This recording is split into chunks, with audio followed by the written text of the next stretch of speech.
இது ஃபர்ஸ்ட் மலேசியாவின் செய்திகள் உங்களுக்காக.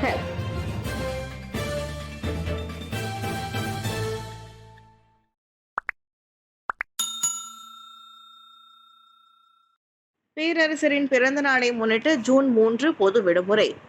பேரரசர் சுல்தான் இப்ராஹிமின் பிறந்த நாளை முன்னிட்டு ஜூன் 3ஆம் தேதியை பொது விடுமுறையாக அறிவித்திருக்கிறது அரசாங்கம். இருப்பினும் பேரரசரின் பிறந்த நாள் கொண்டாட்டம் எதிர்வரும் செப்டம்பர் மாதம்தான் நடைபெறும் என அரசாங்க பேச்சாளரும் தொடர்புத்துறை அமைச்சருமான ஃபமி ஃபட்சில் தெரிவித்திருக்கிறார். மாமன்னரின் முடிசூட்டு விழா ஜூலை 20ஆம் தேதியும் மற்றும் இதர சில நிகழ்ச்சிகளும் ஜூலை மாதம் நடைபெறவிருப்பதால் அதற்கு முன்னுரிமை கொடுத்து மாமன்னரின் பிறந்தநாள் கொண்டாட்டம் செப்டம்பர் மாதத்திற்கு தள்ளி வைக்கப்பட்டிருப்பதாக அவர் கூறினார். கடந்த ஜனவரி 30ஆம் தேதி சுல்தான் இப்ராஹிம் நாட்டின் 17வது மன்னராக பதவியேற்றார் என்பது குறிப்பிடத்தக்கது. நாங்களும் மனிதர்கள்தான். கெடா அரசாங்க மருத்துவமனையில் மருத்துவ பணியாளர்கள் பற்றாக்குறை குறித்து மனதை நெகிழ வைக்கும் வேண்டுகோள். கெடாவில் உள்ள அரசாங்க மருத்துவமனை ஒன்றை சேர்ந்தவர் என நம்பப்படும் மருத்துவ அதிகாரி ஒருவரின் மனதை நெகிழ வைக்கும் வேண்டுகோளை கொண்ட பதிவு ஒன்று வைரலாகியுள்ளது. மருத்துவ பணியாளர்கள் பற்றாக்குறையால் மருத்துவமனை ஊழியர்கள் எதிர்கொள்ளும் அவநம்பிக்கையான சூழலையும் மனச்சோர்வையும் சுட்டிக்காட்டும் வகையில் அந்த பதிவு அமைந்துள்ளது. அந்த செய்தியை முகநூல் பயனரான சியானாத் என்பவர் நேற்று பகிர்ந்திருந்தார். நீண்ட நேரம் காத்திருப்பதால் ஏற்படும் சிரமத்திற்காக மன்னிப்பு கோருவதோடு களைப்பு மற்றும் நோய்வாய்ப்பட்ட போதிலும் பொதுமக்களுக்கு சேவை செய்ய அயராது உழைக்கும் மருத்துவர்களின் அர்ப்பணிப்பையும் அந்த குறிப்பு வலியுறுத்துகிறது. அதிகப்படியான பணிச்சுமை காரணமாக சில மருத்துவர்கள் ஏற்கனவே ராஜினாமா செய்துவிட்டு தனியார் துறைக்கு மாறி சென்றிருப்பதையும் அந்த குறிப்பு காட்டுகிறது. அதனால் மருத்துவர்களின் அர்ப்பணிப்புக்கும் சேவைக்கும் அங்கீகாரம் வழங்குங்கள் எனும் வேண்டுகோளோடு அந்த குறிப்பு முடிக்கப்பட்டுள்ளது. அந்த குறிப்பு சமூக ஊடகங்களில் வைரலாகி இணைய பயனர்களின் கவனத்தை ஈர்த்துள்ளது. அதில் பலர் மருத்துவர்களின் தியாகத்தை பாராட்டியுள்ளதோடு அனுதாபத்தையும் தெரிவித்துக் கொண்டிருந்தனர். கயாக் வீரர் மோதி தள்ளப்பட்ட சம்பவம். போதையில் வாகனத்தை செலுத்திய குற்றத்தை ஆடவன் மறுத்தார். மது போதையில் வாகனத்தை செலுத்தி தேசிய கயாக் தடகள வீராங்கனையான சித்தி நூருல் மசீதா மாட்டியலியாஸை காயப்படுத்தியதாக தொழிற்சாலை உதவி பேர்பார்வையாளர் ஒருவருக்கு எதிராக நேற்று ஜொகூர் பாரு மேஜிஸ்ட்ரேட் நீதிமன்றத்தில் குற்றம் சாட்டப்பட்டது. எனினும் 31 வயது தினேஷ் தமக்கு எதிரான அந்த குற்றச்சாட்டை மறுத்து விசாரணை கோரினார். தினேஷ் நிர்ணயிக்கப்பட்ட வரம்பை காட்டிலும் கூடுதலாக மது அருந்திவிட்டு தமது டொயோட்டோ லியோஸ் ரக காரை ஓட்டியதாக குற்றச்சாட்டை எதிர்நோக்கியுள்ளார். தினேஷின் காரால் மோதப்பட்டு சுமார் 600 மீட்டர் தூரம் வரை இழுத்து செல்லப்பட்டதின் விளைவாக 22 வயது சித்தி நூருல் மசியாதா வலது தோள்பட்டை, இடுப்பு எலும்பு மற்றும் கால்களில் பலத்த காயம் அடைந்துள்ளார். அதனால் அவருக்கு அறுவை சிகிச்சை மேற்கொள்ளப்பட்டுள்ளதாகவும் கூறப்படுகிறது. இம்மாதம் 11ஆம் தேதி மாலை மணி 4:19 வாக்கில் ஜொகூர் ஈடிஎல் நெடுஞ்சாலையில் அவ்விபத்து நிகழ்ந்தது. குற்றம் நிரூபிக்கப்பட்டால் அதிகபட்சம் 10 ஆண்டுகள் சிறை தண்டனையும் 50,000 ரிங்கெட் வரையிலான அபராதமும் விதிக்கப்படலாம். அதோடு வாகனம் ஓட்டும் உரிமம் உடனடியாக ரத்து செய்யப்படும் என்பதோடு 7 ஆண்டுகளுக்கு இந்த உரிமத்தை பெற தடையும் விதிக்கப்படலாம். குளிர் மேல் உடைப்படும் நிலையில் இருக்கும் 71 ஆண்டுகள் பழமை வாய்ந்த இந்து ஆலயம். கெடா லுனாஸில் உள்ள 71 ஆண்டுகள் பழமையான சுங்கை செலுவாங் ஸ்ரீ மகா மாரியம்மன் ஆலயம் தொழில் பூங்கா விரிவாக்கத்திற்காக இடிக்கப்படும் அபாயத்தை எதிர்நோக்கியுள்ளது. ஆலயம் அமைந்துள்ள நிலத்தை காலி செய்யுமாறு மாநில அரசாங்கம் தங்களுக்கு நோட்டீஸ் அனுப்பியுள்ளதாக ஸ்ரீ மகா மாரியம்மன் கோவிலின் தேவஸ்தான தலைவர் கிஷோர்குமார் தெரிவித்துள்ளார்.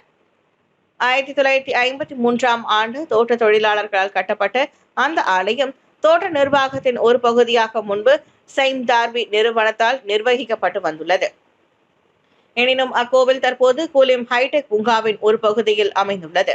அக்கோவில் அமைந்துள்ள நிலம் தற்போது சைம் டார்பி நிறுவனத்திற்கு சொந்தமானது இல்லை எனவும் தனியார் நிலத்தை கையகப்படுத்தி இருப்பதாகவும் கூறி கடந்த 2022ஆம் ஆண்டு கோவிலை காலி செய்ய நோட்டீஸ் அனுப்பப்பட்டுள்ளது.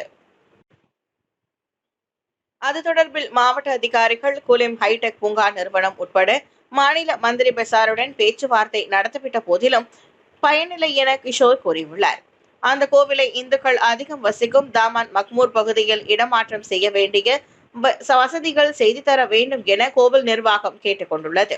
எனினும் அங்கு அதற்கு பதிலாக தற்போது கோவில் அமைந்திருக்கும் இடத்திலிருந்து சுமார் 12 கிலோமீட்டர் தூரத்தில் மாற்று நிலம் வழங்கப்பட்டுள்ள வேளை அங்கு ஏற்கனவே 5 ஆலயங்கள் இருப்பதையும் கிஷோர் சுட்டிக்காட்டினார். ஜொஹூர் பாருவில் வர்த்தக மையத்தில் கூட்டு நடவடிக்கை, 17 வெளிநாட்டினர் கைது. ஜொஹூர் பாரு பண்டான் கமர்ஷியல் சென்டரில் மேற்கொள்ளப்பட்ட கூட்டு நடவடிக்கையில் 17 வெளிநாட்டினர் கைது செய்யப்பட்டனர். ஜொஹூர் குடிநுழைவுத்துறை, ஜொஹூர் பாரு தென் மாவட்ட போலீஸ் தலைமையகம், ஜொஹூர் பாரு மாநகர் மன்றம் மற்றும் உள்நாட்டு வாணிகம் மற்றும் செலவின அமைச்சின் ஜொஹூர் கிளையின் அதிகாரிகளும் கூட்டாக இந்த நடவடிக்கையை மேற்கொண்டனர். சந்தேக நபர்கள் காலை 10:30 மணி அளவில் கைது செய்யப்பட்டதாக ஜொஹூர் குடிநுழைவுத்துறையின் இடைக்கால இயக்குநர் முகமது ஃபைசல் சம்சுடின் தெரிவித்தார். வணிக மையத்தில் பணிபுரியும் வெளிநாட்டினரின் காணொலிகள் சமூக ஊடகங்களில் வைரலானதை தொடர்ந்து அந்த நடவடிக்கை மேற்கொள்ளப்பட்டது என்று நேற்று வெளியிட்ட அறிக்கையில் தெரிவித்தார். வெளிநாட்டினர் வேலை பர்மிட்டின்றி வேலை செய்வது, பயண ஆவணங்கள் இல்லாமல் மலேசியாவில் அதிக காலம் தங்கியிருப்பதும் கண்டறியப்பட்டதாக முகமது ஃபைசல் கூறினார். இந்த நடவடிக்கையின் போது உள்நாட்டினர், வெளிநாட்டினர் என 98 பேரிடம் நடத்தப்பட்டது. அவர்களில் 4 நாடுகளை சேர்ந்த 17 வெளிநாட்டினர் கைது செய்யப்பட்டதாக அவர் கூறினார்.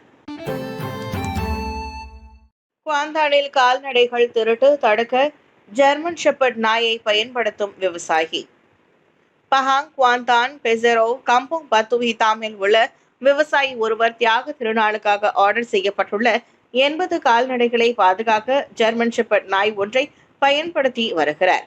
குறிப்பாக பட்டியில் இருக்கும் மாடுகள் திருடு போகாமல் இருக்க 48 வயது வான் முகமது சுஃபியான் வான் முகமது எனும் அந்த விவசாயி 2 வயது நிரம்பிய கஸ்தர் எனும் ஜெர்மன் ஷெப்பர்ட் நாயை பயன்படுத்தி வருகிறார். அவருக்கு சொந்தமான 5000 ரிங்கெட் பெருமானம் உள்ள எருமை மாடு ஒன்று கடந்த ஜனவரி மாதம் களவு போனதை தொடர்ந்து நன்கு பயிற்சி அளிக்கப்பட்ட அந்த நாயை சிபியான் வளர்க்க தொடங்கியுள்ளார். 2 அல்லது 4 கொண்ட கும்பலாக செயல்படும் திருடர்கள் இரவு நேரங்களில் கால்நடைகளை பிடிக்க ஈட்டிகளை பயன்படுத்துகிறார்கள் எனவும் சிபியான் சொன்னார். கம்போங் பத்து இத்தாம் கிராமத்திலும் அதனை சுற்றி அமைந்துள்ள இதர சில கிராமங்களிலும் ஒவ்வொரு ஆண்டு தியாக திருநாள் காலங்களில் கால்நடைகள் மாயமாவதும் வழக்கமாகியுள்ளது. அதனால் இவ்வாண்டு இதுபோன்ற திருட்டை தடுக்க தாம் நடவடிக்கை எடுத்துள்ளதாகவும் சுஃபியான் தெளிவுபடுத்தினார். கிடங்கில் அதிரடி சோதனை, 56,520 லிட்டர் டீசல் எண்ணெய் பறிமுதல். உள்துறை வாணிகம் மற்றும் வாழ்க்கை செலவின அமைச்சின் ஜொஹூர் கிளையை சேர்ந்த அமலாக்க அதிகாரிகள் 3 புக்கிட் பாசிரில் கிடங்கு ஒன்றில் நடத்திய சோதனையில் 1,21,518 ரிங்கெட் மதிப்புடைய 56,520 லிட்டர் டீசல் எண்ணெயை பறிமுதல் செய்தனர். கட்டுப்படுத்தப்பட்ட பொருட்களுக்கான பெர்மிட் இன்றி அந்த கிடங்கில் டீசல் சேமித்து வைக்கப்பட்டதாக சந்தேகம் எழுந்ததை தொடர்ந்து மாலை மணி 4:30 அளவில் பரிசோதனை நடத்தப்பட்டதாக உள்நாட்டு வாணிகம் மற்றும் வாழ்க்கை செலவின அமைச்சின் ஜொஹூர் கிளையின் இயக்குநர் லிலி சாஸ்லெண்டா பொர்னாமோ தெரிவித்தார்.